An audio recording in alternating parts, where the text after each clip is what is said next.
Okay. What proof and evidence do you have that atheism is accurate and correct? I wish you wouldn't get off. I wish you'd stay. Okay.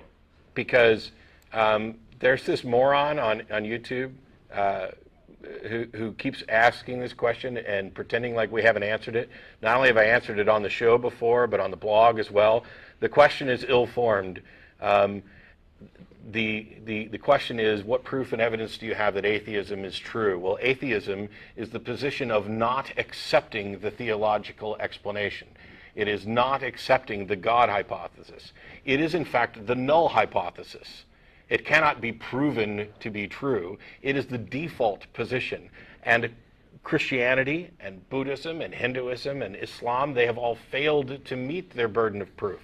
It's not up to me to prove that there are no gods any more than it's up to me to prove that there isn't Bigfoot or fairies or UFOs.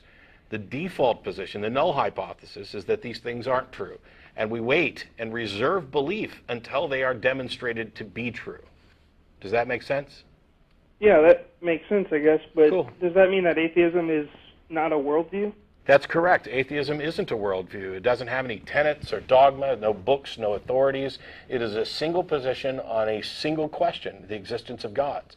Now, there is a worldview that many atheists share. Most of us, at least with the ACA, are skeptics. That informs our worldview. My atheism is a direct product of skepticism. Many of us are secular humanists, which tell us a little bit more about perhaps our moral outlook on life and other things. There's many, many labels that would fit, and there are a number of secular worldviews that are consistent with atheism. But just saying you're an atheist alone doesn't tell you anything at all about somebody's worldview.